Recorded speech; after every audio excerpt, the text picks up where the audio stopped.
Good morning, everyone. The topic of today's lecture is poliomyelitis.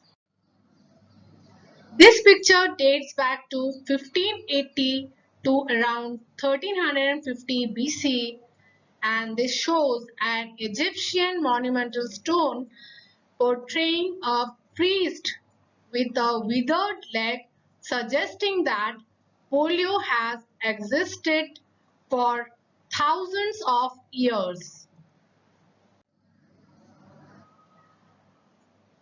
At the end of today's session, learners will be able to state the epidemiological determinants of poliomyelitis, mention the clinical spectrum of poliomyelitis, and discuss the prevention and treatment of poliomyelitis. Coming to the introduction, poliomyelitis is an acute viral infection caused by an RNA virus. Poliomyelitis is primarily an infection of the human alimentary tract, but in about very small percentage of cases, that is around 1%, it may affect the central nervous system, leading to varying degree of paralysis and possibly death. So this picture shows the areas with active polio transmission. So we can see in the year 1988, there were 125 countries who were endemic to polio, while in the year 2017, there are only 3 countries that are endemic to polio, that is Pakistan, Afghanistan and Nigeria. So now we have only 3 countries that are endemic to polio: Pakistan, Afghanistan and Nigeria.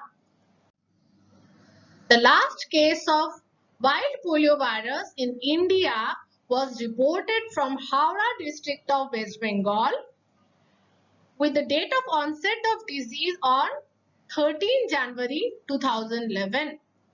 She is the last case of wild polio virus, Rukhsar Khatun.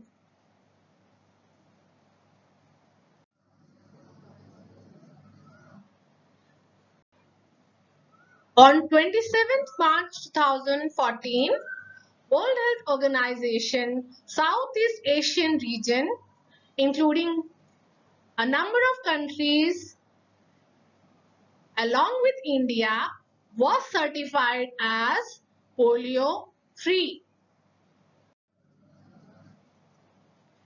We all know that polio is caused by 3 strains: type 1, type 2, type 3. So, while poliovirus type 2 has not been detected since 1999, and on 20th September 2015, while poliovirus type 2 has been declared to be eradicated from the world.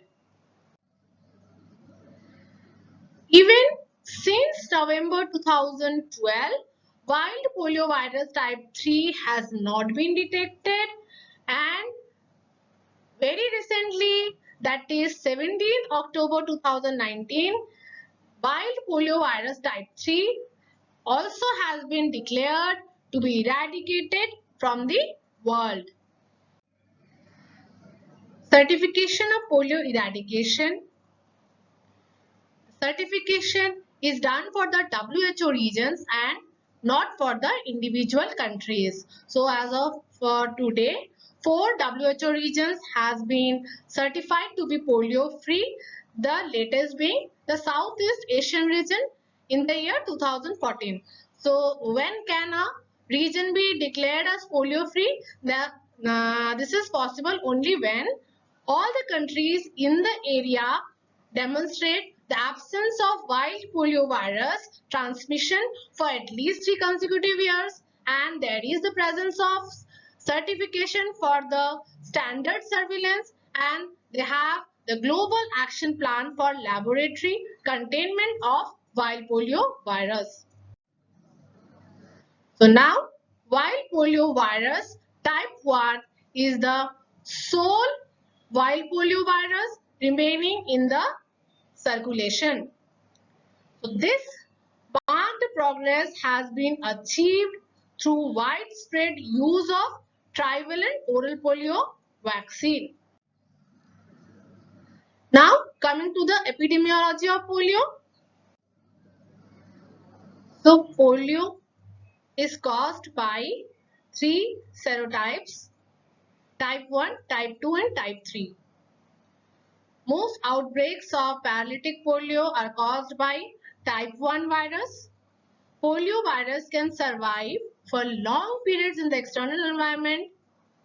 In cold environment, it can live in water for 4 months, in feces for 6 months. So it is very well adapted for the fecal-oral route of transmission. But the virus may be rapidly inactivated by pasteurization, physical and chemical agents. Next is the reservoir of infection. Man is the only known reservoir of infection. Most of the infections are subclinical that play a dominant role in the spread of infection.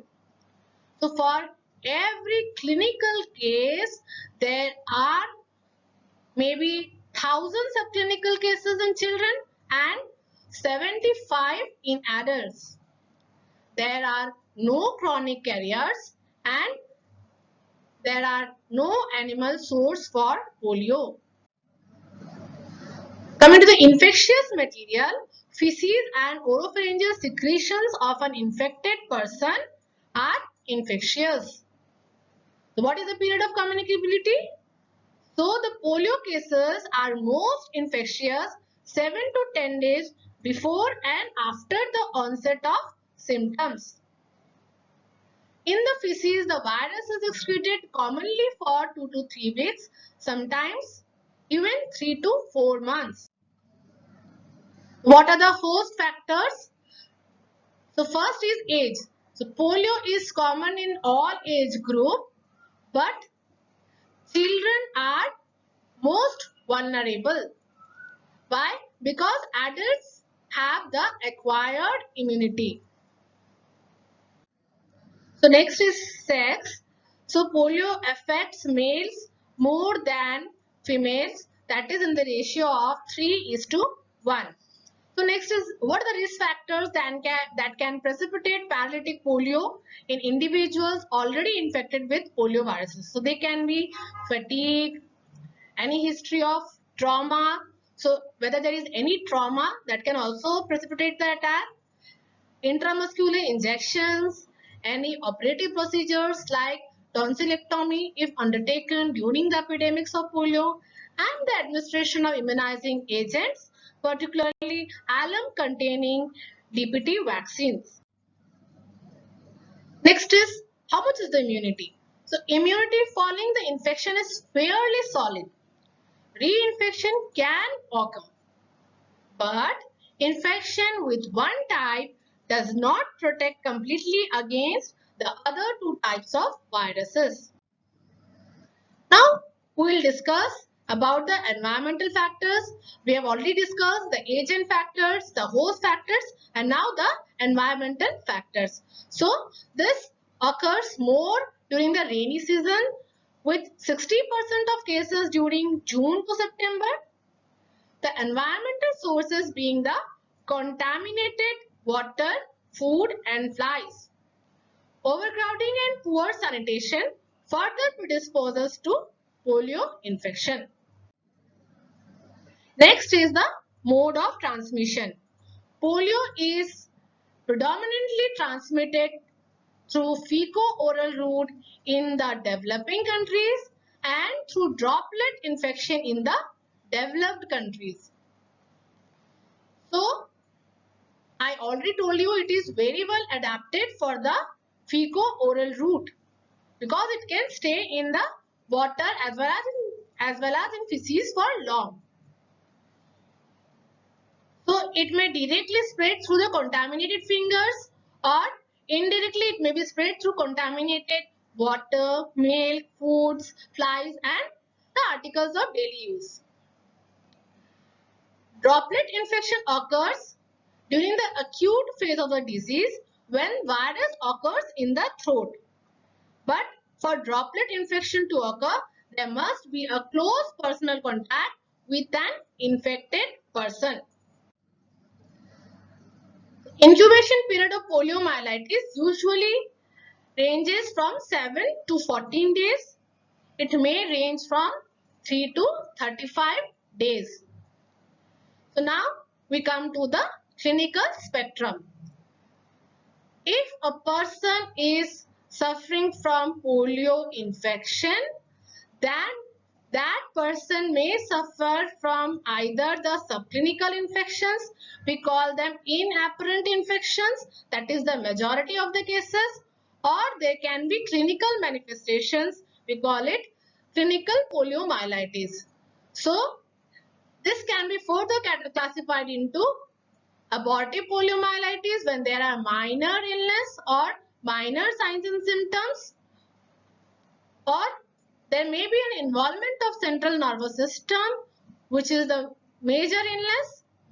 So when the central nervous system is involved, it may be further categorized into paralytic poliomyelitis or non-paralytic poliomyelitis. The non-paralytic poliomyelitis is the big clinical picture is similar to aseptic meningitis, and paralytic poliomyelitis can be further categorized into spinal poliomyelitis, bulbar poliomyelitis, and bulbospinal poliomyelitis, depending upon whether it affects the spinal cord, whether it affects the cranial nerve, that is the bulbar poliomyelitis, and whether it affects both, that is spinal cord and cranial nerves both, that is the bulbospinal poliomyelitis.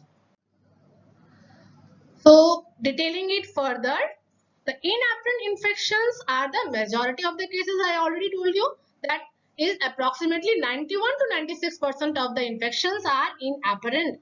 There are no presenting symptoms. And how do we recognize? That can be done either by virus isolation or the rising antibody titer. Next is the abortive polio or the minor illness that occurs only in 4 to 8% of infections. There is mild or self-limiting illness due to viremia. There is quick recovery. Diagnosis cannot be made clinically, and recognition is once again possible only by virus isolation or rising antibody titer. There is a non-paralytic poliomyelitis that occurs in nearly 1% of all infections when there can be stiffness and pain in the neck and back muscles. The disease may last for 2 to 10 days. This is followed by rapid recovery, and I already told you this is synonymous with aseptic meningitis. Now coming to the paralytic poliomyelitis. Paralytic poliomyelitis occurs in less than 1% of polio infections. Virus invades the central nervous system and causes varying degree of paralysis. What is the predominant sign? The predominant sign is asymmetrical flaccid paralysis. Mind it, if there is a history of fever at the time of onset of paralysis, that is suggestive of polio. So, history of fever at the time of onset of paralysis is suggestive of polio. Now, there can be certain associated symptoms like malaise, anorexia, nausea, vomiting, headache, sore throat, constipation, and abdominal pain. Signs of meningeal irritations may be there, like the stiffness of neck and the back muscles. Sometimes one can see the tripod sign. What is tripod sign? Basically, the child finds difficulty in sitting. Sits by supporting the hands at the back and partially flexing the hips and the knees. So, tripod sign may be present. This paralytic poliomyelitis, the progression of paralysis occurs in less than 4 days, usually by 4 to 7 days. The nature of the paralysis is descending paralysis. That means it starts at the hip and moves down to the distal parts of the extremity. Mind it, in paralytic poliomyelitis, the proximal group of muscles are much more affected than the distal groups of muscles. The deep tendon reflexes are diminished before the onset of the paralysis, but there are no sensory losses. So if there is cranial nerve involvement, then that may lead to either bulbar paralytic poliomyelitis or the bulbospinal paralytic poliomyelitis. There can be facial asymmetry, difficulty in swallowing, weakness, loss of voice, and if the respiratory muscles are involved, then it can lead to respiratory insufficiency, and that is usually the cause of death. So after the acute phase of the disease, there is atrophy of the affected muscles, and that leads to a life with residual paralysis, and that is typical of poliomyelitis. So if you get the cases where there is progressive paralysis, there is coma, there are convulsions, and there is a very high case fatality rate, then think of cause other than polio. That is probably not a case of polio. So in this slide you can see the pictures of some patients with residual paralysis. Now we discuss about the treatment. There is no specific treatment to poliomyelitis. If you give good nursing care from the very beginning of the illness, it can minimize or even prevent the crippling. Physiotherapy in the affected limb, if you start up immediately, that helps to strengthen the weakened muscles. So sometimes there is a need to put the patients on metal calipers. So mainly supportive therapy is needed for a patient who is having paralysis. Next, how do we prevent? We know prevention is better than cure, and it is very much correct for this disease. So it can be prevented by vaccination. There are two types of vaccines available for poliomyelitis. That is, one of them is killed polio vaccine, the other one being the live attenuated vaccine. So the two types of vaccines, first one the inactivated or the Salk polio vaccine, the other one is the oral or the Sabin polio vaccine. So how do we remember which one is Salk, which one is Sabin? Remember, Salk has got the word K for kill. So this is how I remember. Salk is for the killed vaccine, or the Salk is for the inactivated polio vaccine.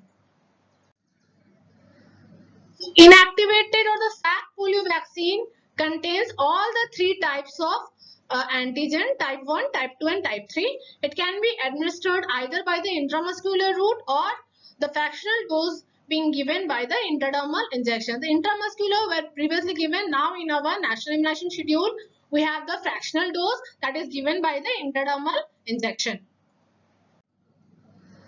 Now the drawbacks of inactivated polio vaccine. So inactivated polio vaccine induces humoral antibodies but does not induce intestinal or local immunity. It protects against paralytic polio but does not prevent the reinfection of the gut by wild viruses. So it protects the individual, but for the community it gives nothing. More so, IPV is unsuitable for an epidemic. Why? Because immunity is not rapidly achieved in case of IPV, as more than one dose is required to induce the immunity. Secondly, the injections are to be avoided during the epidemic because they are more likely to precipitate paralysis.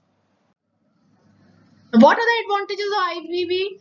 IPV, because it does not contain live virus, it is very safe to administer it to the persons with immunodeficiency diseases like malignancy, to persons undergoing corticosteroid and radiation therapy, and also during pregnancy it can be administered. There are no serious adverse reactions with IPV except minor local erythema, induration and tenderness. Next, we are discussing about oral polio vaccine. So it was described by Sabin in the year 1957. The oral polio vaccine can be either monovalent, bivalent or trivalent. Currently, trivalent has been withdrawn completely from the world. Now, in our national immunization schedule, we use bivalent polio vaccine which contains type 1 and type 3 serotype. And the monovalent can be used during certain outbreaks of a particular serotype. Ideally, each virus type should be given separately as a monovalent vaccine, but for administrative convenience rather than efficacy, it is given as bivalent vaccine. So we know the dose for the oral polio vaccine, that is 2 बूंद जिंदगी की.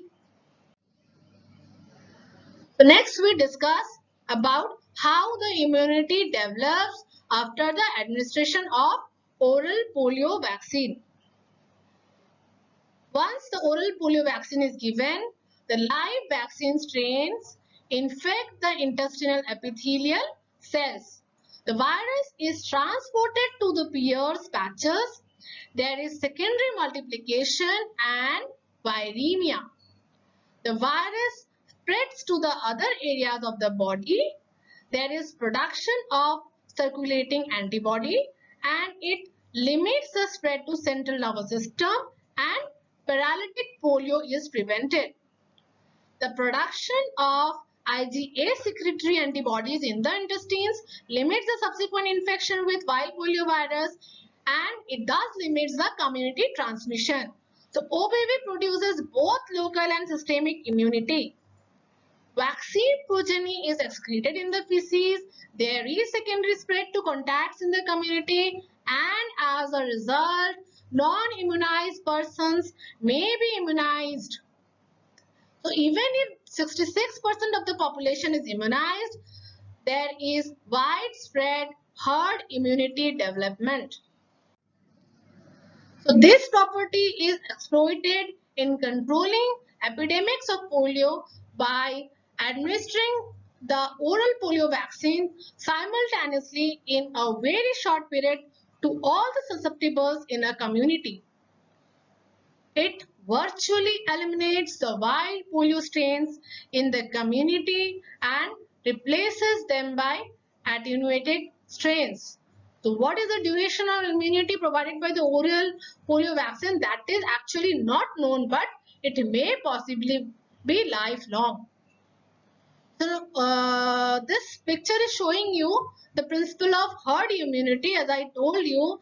So imagine or just assume that suppose the vaccination coverage in a population is 80%.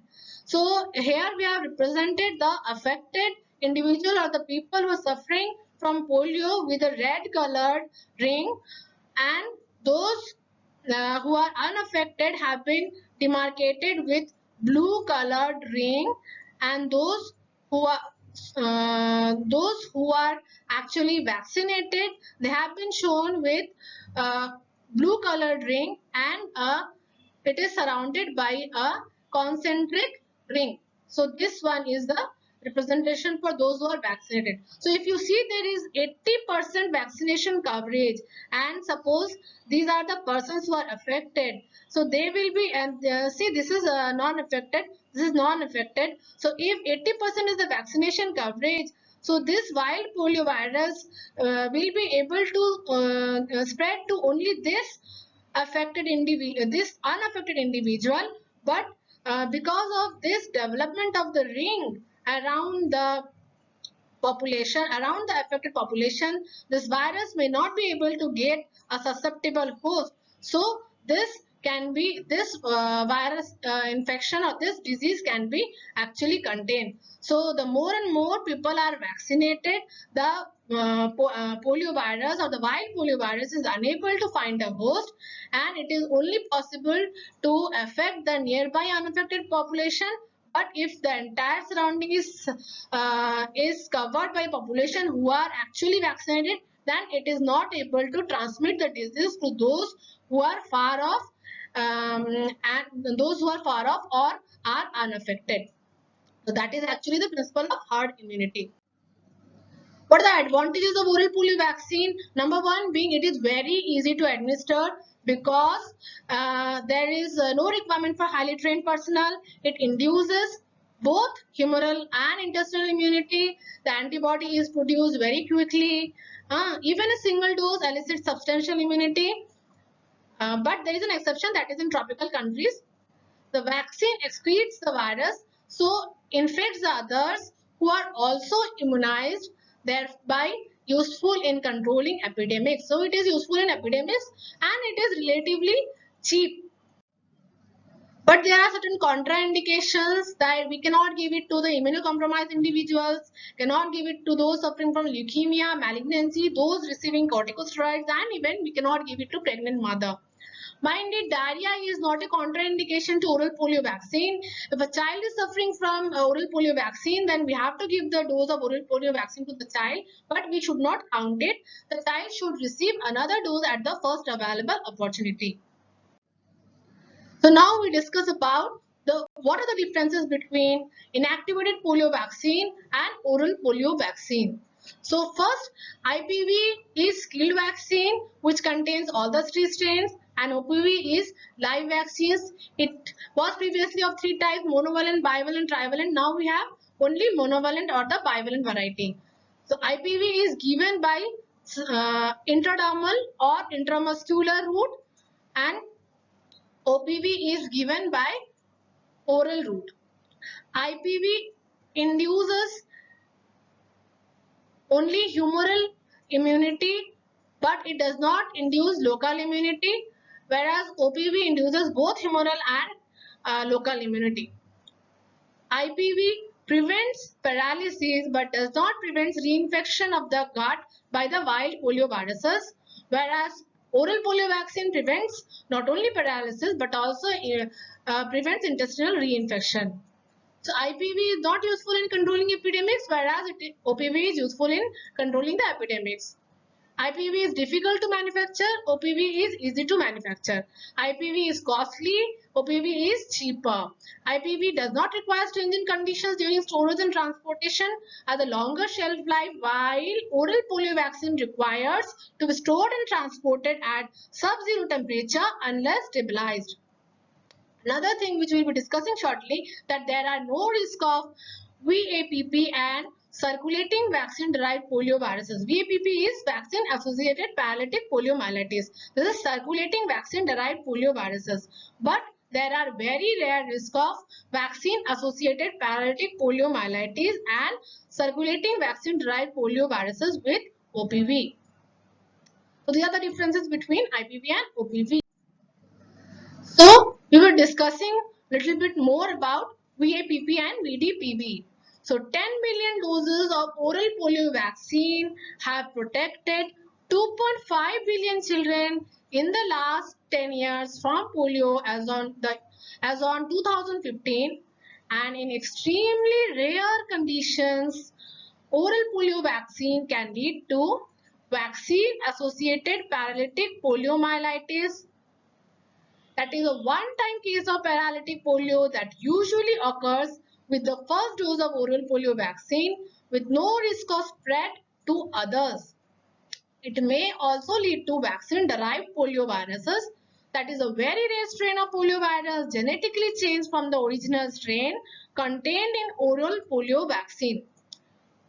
So it can also lead to circulating vaccine-derived polioviruses in areas of low vaccination coverage. A vaccine-derived poliovirus strain may revert to form able to cause vaccine-derived poliovirus strain may revert to a form able to cause cases of paralytic polio, so causing an outbreak. This is known as circulatory vaccine-derived polio viruses.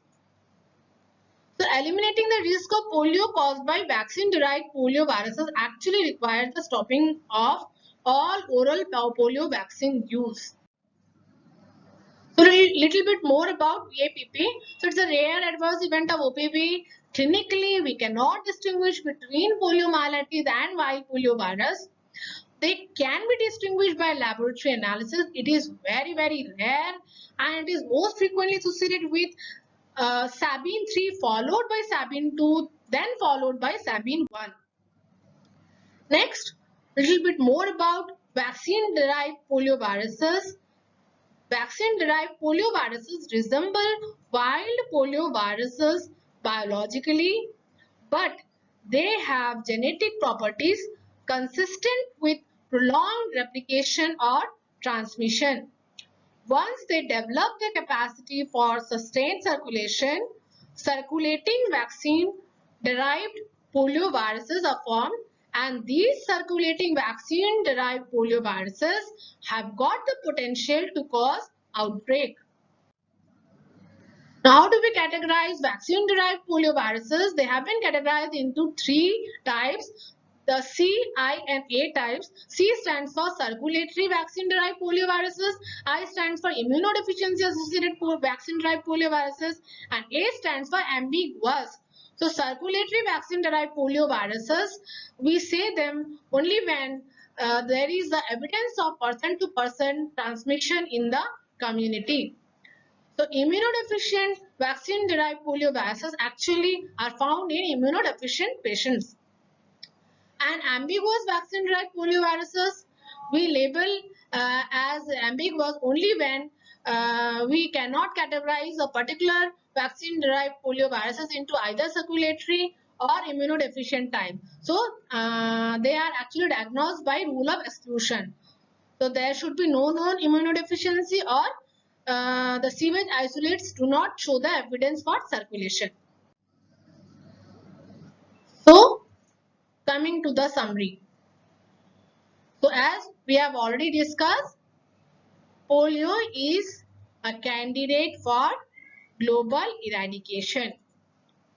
Wild polio virus 1 is the sole wild polio virus remaining in circulation after eradication of wild polio virus type 2, which was eradicated in the year 2015, and wild polio virus type 3, which was eradicated in the year 2019.